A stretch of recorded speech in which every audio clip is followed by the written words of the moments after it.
Hello there, amazing viewers and subscribers, and welcome to a brand new Doctor Who video for today. So for this Doctor Who video, I was asked basically last night on a Doctor Who group through Facebook Messenger, what are our top 5 Doctor Who regeneration stories? So I said what my top 5 are, and I kind of want to try and expand that. So I thought, you know what, I'll do a video explaining why these are my top 5 Doctor Who regeneration stories, what I think of them, and why they actually deserve to be in the top 5. So, for my top 5, I think these top 5 stories are absolutely brilliant and fantastic and amazing. I really do. So, are you sitting comfortably? So, anyway, if you want to, let me know in the comments as well, what are your top 5 regeneration stories of Doctor Who that we've had over 60 years of the show. Basically, I'm doing this because we know at the end of the anniversary specials that the 14th Doctor, played by David Tennant, is going to regenerate into Ncuti Gatwa. So I kind of thought, you know what, if we're going to have a regeneration this year, basically, it's going to be a second anniversary to have a regeneration, because in 2013 we had the 11th Doctor's regeneration to the 12th Doctor's. So this year we're going to have the 14th Doctor's regeneration into the 15th Doctor's, into the 15th Doctor. So we're going to have another regeneration kind of like type of episode at the end of the anniversary specials, which I'm quite looking forward to. So here are my top 5 Doctor Who regeneration stories so far. So, number 5. So, in 5th place, I'm diving all the way back to 1966. Yes, I'm going to be in 5th place. It is the first ever regeneration story that was ever broadcast. And it is the 10th Planet. Now, this story, it is Hartnell's last story as the First Doctor. Not his actual last appearance in Doctor Who, because he does return back in 1973, 2 years before he passes away. Also, it introduces us to the Cybermen as well. It also brings the Cybermen into the story as well, and it's actually a good way, because we actually see the home planet Mondas basically coming into the Earth's orbit, trying to drain the Earth's power, and basically just kind of explode. So, what can I tell you about how good the 10th Planet is? Well, there's little hints that something's happening to the Doctor, especially in episode 2, where he goes, "This old budget mine's wearing a bit thin." When the Cybermen do invade, and they're talking, "We are called Cybermen." So that's, yes, Cybermen. The way he's there talking, and the Doctor literally goes, "Emotion, love, pride, hate, fear. Do you have no emotions, my dear sir?" I really think that's absolutely brilliant and just pure amazing. And I do love the way how William Hartnell pulls that off of the First Doctor. And I kind of want to talk about the regeneration effect as well. Now, the regeneration effect itself, when you watch the actual surviving clips, the way it kind of goes like to this bright light, and then it morphs. The way you got Hartnell and it morphs into Troughton, I think that's done absolutely brilliant. The animation does its best to try and do this. Again, we do see the regeneration twice in animation form. We see it on the 10th Planet, on the 10th Planet DVD, and of course on the DVD and Blu-ray of the Power of the Daleks. So it does do that recap leading in from the regeneration from the First Doctor. Then of course you've got the titles, and then it goes straight into Patrick Troughton's first full-on story. But I absolutely do love the 10th Planet. I think it's a brilliant story. Now, Hartnell was really ill at this point, so I think his health basically affected him for the filming of episode 3. So I had to do episode 3 without him. But he did come back and film episode 4 and then go off to regenerate into Patrick Troughton. So I quite do enjoy the story for what it is. The Cybermen, some people don't like the Mondasi Cybermen. I think they actually look creepy, especially in black and white. I love the fact how Stephen Moffat tried to rebring the Mondasi Cybermen back in series 10. So I do love this story. It's actually a proper good regeneration story, and it does really well tie into Twice Upon a Time as well, where the Doctor's basically walking back through the South Pole to the TARDIS, where he encounters their 12th incarnation. So I do kind of enjoy Twice Upon a Time as well. It's very much like a full circle, where basically the 12th Doctor goes to the South Pole, where he basically encounters his first self, and literally shows him, like, trying to talk to him through the regeneration. So it's just quite good. But I actually do love the 10th Planet. I think it's a fantastic story. Plus, it is one of my favourites because, one, for the 12th Doctor, it's basically his point of view that he's about to regenerate after basically defeating the Cybermen and the Master, where the First Doctor's just encountered the Cybermen for the first time. So, yeah, he's literally regenerating after defeating the Cybermen for the very first time. So it's actually quite a good story, and a really good full circle between the First and 12th Doctors. So anyway, number 4. So my 4th favourite regeneration story has got to be Planet of the Spiders. Now, some people don't like Planet of the Spiders. I understand why, but for me, this is a sentimental because this was actually the very first story that actually introduced me to the concept of regeneration to the Doctor. Because anyway, this is John Pertwee's last basically story as the Third Doctor. And when I first watched the story, and I believe I watched it on a literally 2 weeks after my very first story with Pertwee, which was Death to the Daleks, because Death to the Daleks was my first ever John Pertwee story. So this was my first ever proper regeneration story I ever watched with my dad. Back then, my dad was buying all the DVDs and the VHSs, so I did watch classic with my dad. So when I said this is definitely the first proper regeneration story I actually ever watched growing up with my dad, but I could be wrong. I could have watched like the TV movie first or the case of Andrasani. I'm not 100% sure, but I do have some very great memories of watching this for the very first time. So what can I tell you about it? Well, we got a police chase. We got we got the human bill being driven by Linton. You got the Brigadier, Sergeant Benton, Sarah Jane in Bessie, and then of course you got the Third Doctor and helicopter, which is a really good chase. I really love the like hover boat scenes where Pertwee jumps over to try and get hold of Linton, but Linton's used the power of the spider to jump. The Doctor actually does get infected by radiation poisoning from Metebelis 3, and it does cause the regeneration after you give the crystal back to the great one, the big giant spider at the end of the episode. So, and this is in part 6. So I do love the way how it's done. I do love that Chamvo, I think his name is, but he's actually Kemp Vrolo Poshi. I'm not 100% sure, so I can't say that that name right. Sorry, I have got them difficulties, so I do struggle with really long names.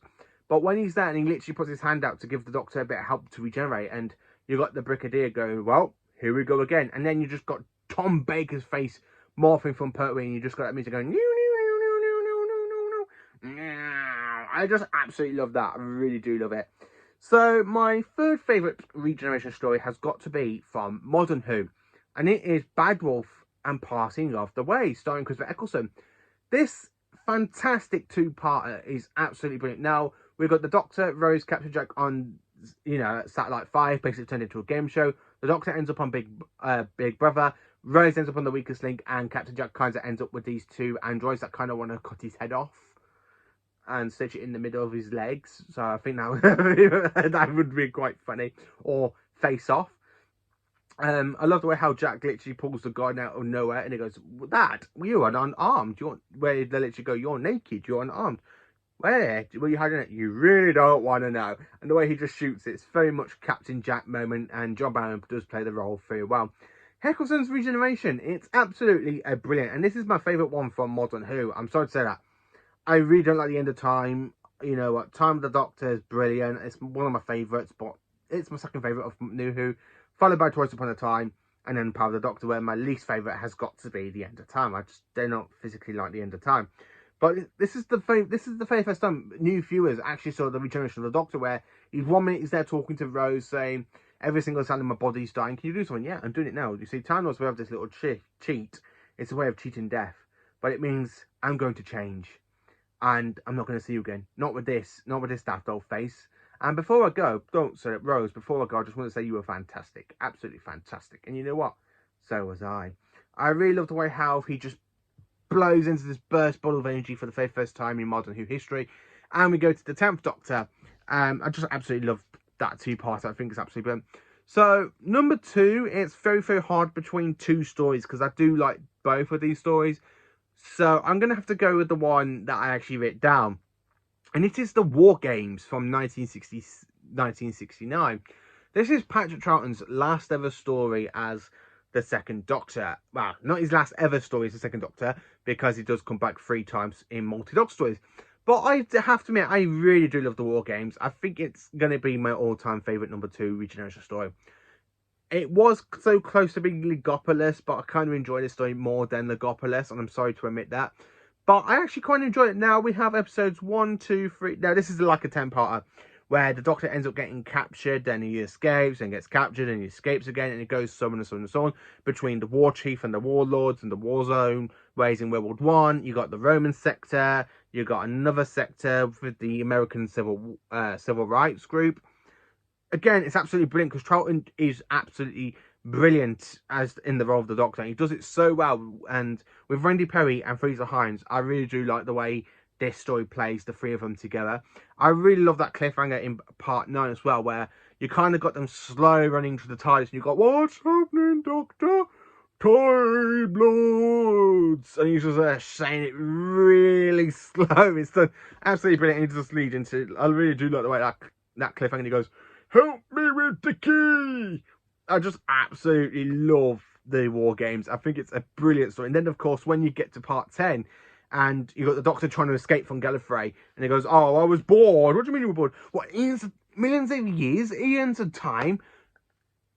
"Oh, well, I wonder about that." He goes, "Well, Jamie, I do intend to get involved with things." "Oh, you can say that again. Any trouble? He's right up to his neck in it."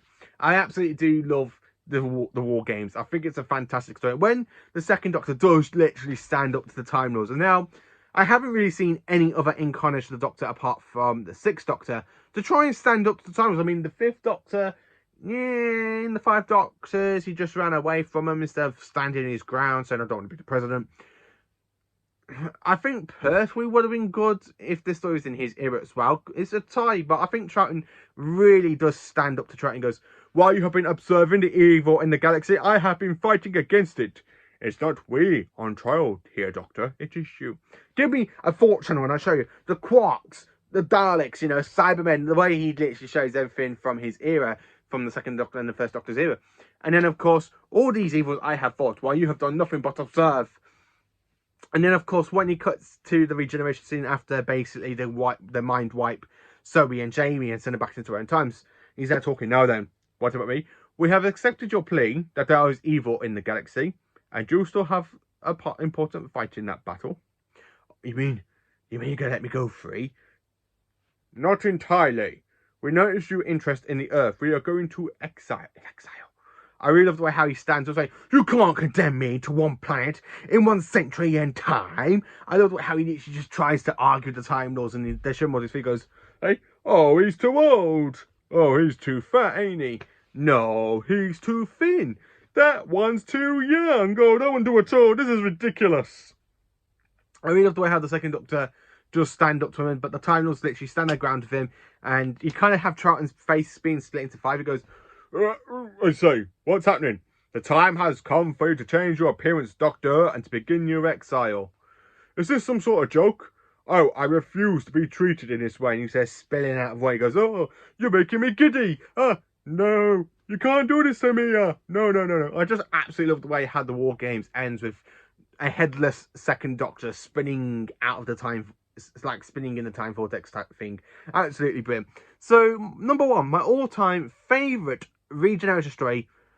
If you've been following my channel now for the last since 2017, when I first started doing proper things to my channel, you probably know what my number 1 favourite Doctor Who regeneration story is. It's the Caves of Andrasani. The Caves of Andrasani. It is the most masterpiece of a regeneration story I have ever witnessed in my life as a Who fan. I absolutely love the Caves of Andrasani. I love the fact Andrasani Man is absolutely brilliant. I love the fact how the Doctor is in this situation where nothing he really does basically infects it. If he goes to help Sirius Jack, he still ends up in the wrong. If he goes and helps the army, he's in the wrong. So basically, his solution is to try and get him and Perry out of this situation. But the Doctor gets captured by Sirius Jack, by the army. Then he gets captured by Sirius Jack's robots. Then he gets captured by Stodsey again, takes into the spaceship, does a crash landing after he gets control of the ship. And then, of course, he's also, why doing all this? Why basically being caught and escape? The Doctor is actually dying of spectrotoxemia, a form of poison, which is inside his system, and the only cure for it is bat's milk, which are the bats are actually further down in the cave. So when this story does actually play out, and the Doctor has to go and get Perry the bat milk because Perry's basically dying, and he's only just met Perry the story before. So the fact that the Fifth Doctor basically sacrifices his own life to save Perry and giving her the only cure, I really think it's a brilliant way for a Doctor to go.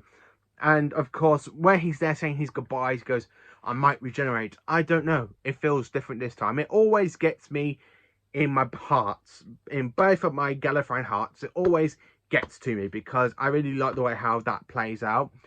I think the scene is a little bit ruined where basically you see through Nicola Bryant's kind of cleavage and you do see a bit of her breasts. But I'm not moaning. But I really do like the way how that all just plays out. And when he regenerates, after it, you kind of see all the past companions like Tegan, Nyssa, Adric, Chameleon, and Tarlo.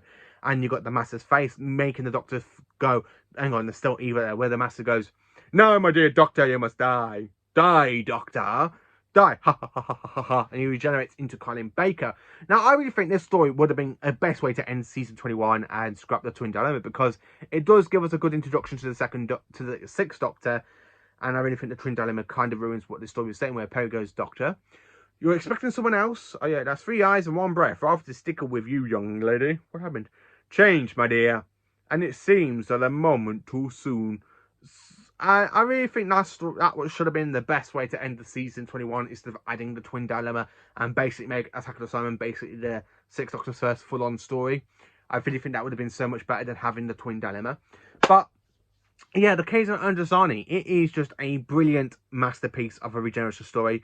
I love the fact how basically this gives Peter Davison a chance to really shine in his last story. I don't know what it is, but some Doctors really do shine in their last stories. I mean, Jodie Whittaker absolutely shined in Power of the Doctor. I really think that's the best performance as the Doctor in her entire whole run. This is the best regeneration story for Peter Davison, and this is the best story. Well, it's the second. Well, yeah, it's actually the best story that actually shows off his full performance as the Doctor, apart from Resurrection of the Daleks, and of course the 5 Doctors. But yeah, you know what? So anyway, let me know in the comments, what are your top 5 Doctor Who regeneration stories? Thank you for watching. Please do like, subscribe, and share, and join for more awesome Doctor Who content.